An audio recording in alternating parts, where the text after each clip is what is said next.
So I was at this social event the other day, and I met this young woman that was talking about the work that she was doing in therapy. And she said something very interesting.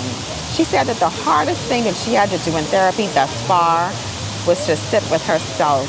And she said, Deandra, you know how hard it is to sit with shame, to sit with trauma, to sit with disappointment, to sit with regret, to sit with the mistakes that she's made, and most importantly, to sit with the roles that you played in your own self-sabotage. And that just hit me like a ton of bricks, because I thought to myself, wow, it got me to look inside, right? Like, how many of us could sit with that truth? That's a level of honesty that some of us never reach, because the reality is that sometimes we're distracting ourselves from ourselves. And so it got me to thinking why learning to sit with yourself is just so important. I think the first step with like sitting with self is to be self-aware, right? Where we kind of understand our patterns, understand our triggers, just to notice the fears, right? Notice the stories that we may keep telling ourselves, because you can't really confront what you're not aware about. So I think one of the key things to really get to sit with self and to become a better person is to understand that if we want to change, we cannot change what we're unwilling to acknowledge. And I think secondly, sitting with self allows us to have clarity, right? When the noise kind of settles down, I think what happens is we begin to hear our own voice, right?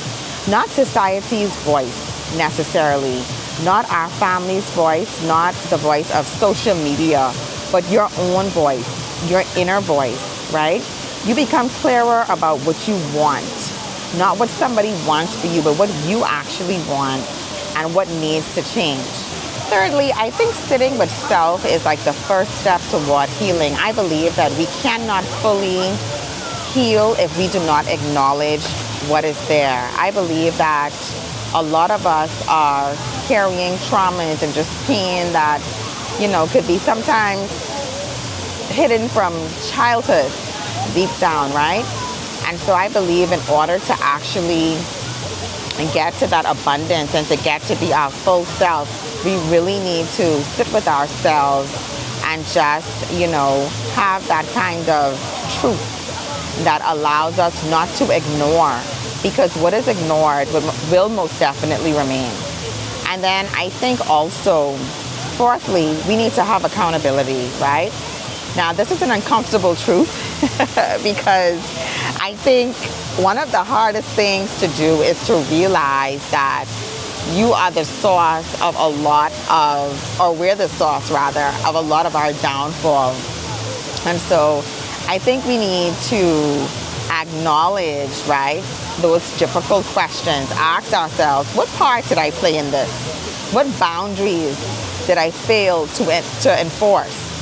What warning signs did I ignore? What habits are contributing to like outcomes that I may be experiencing in my life? Not from shame, right? You're not trying to shame yourself, but you just want to understand yourself. And I think a lot of times that is like the hardest conversation to have with ourselves. Like, and I can acknowledge it with I can resonate, with what the young lady said, how hard it is to really sit down and be like, you know what?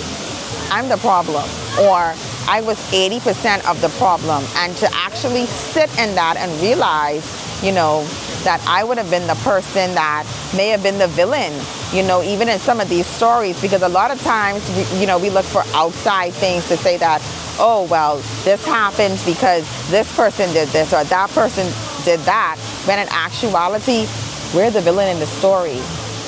We're the problem.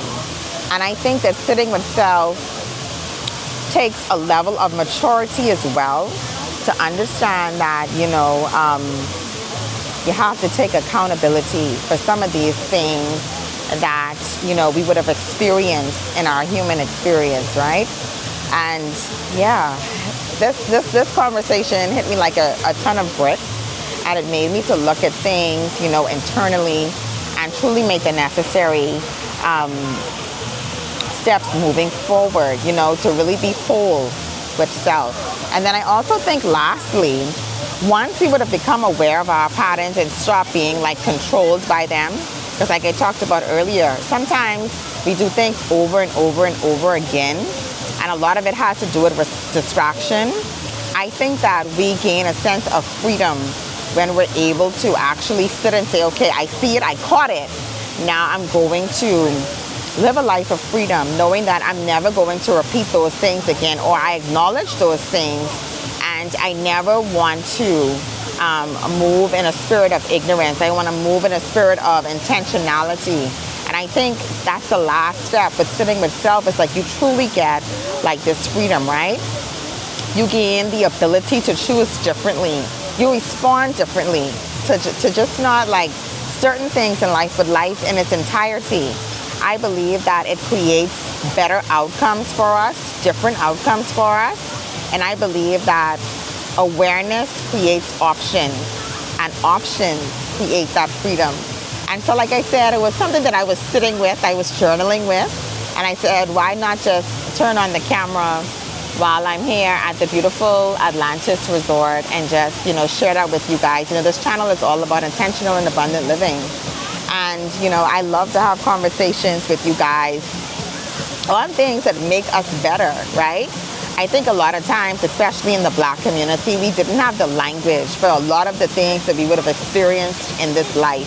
And I love that I have this channel and this platform where we could come and have those difficult conversations, because it's only through having difficult conversations that we could truly walk towards freedom and to live that abundant life that we all desire to have. So in conclusion, I think one of the most important skills a person can develop is the ability to sit with their selves, to sit with ourselves, not with a phone, not with a distraction, not with a dopamine hit, not with a relationship, right? But actually just sitting with ourselves, because sometimes the answers that we're searching for aren't found in another video, or a series, all right, or another distraction. Sometimes they're found in the quiet moments when we're finally willing to live and sit in our truth, all right? And so I just want us to be able to live that life that we've always wanted, guys. Like, it's so important, I always say all the time that in our 70 years, I think it's so important that we are intentional, right? In being whole and to doing those things that really set us free, right? We're not in bondage. We don't want to live a life in bondage. We don't want our past to keep us in shame or to keep us tied down. We want to be free. We want to live, right? So I just want to encourage you to take the time, do a self-assessment of self. Figure out, what are some of the things and some of the patterns in my life, that I've been repeating for the last decade, 2 decades, 3 decades, right? What has it led to? And what is something that I can do to change that? And then this is also a tough conversation to have with yourself as well. What were some of the things that my mom went through or my dad went through, in the Black community, in the Bahamas, we call them generational curses, right? So we need to also acknowledge some of the things that would have happened to our parents, right? Or in our family, that we're also recreating those patterns, right? Because all of those things helps us to say, okay, I see it, and I have to take that bull by the horn and recreate, right? Recreate, and that's what I want for us. I want us to be able to look within self. Sometimes it's not these external factors. Sometimes we have, not sometimes, actually, I think all the time, because, self is all you have. And so we cannot think that we're going to live life on autopilot and that like these things are just, randomly happening to us. Some of these things are self-inflicted. Some of these things are wounds that we had, from childhood.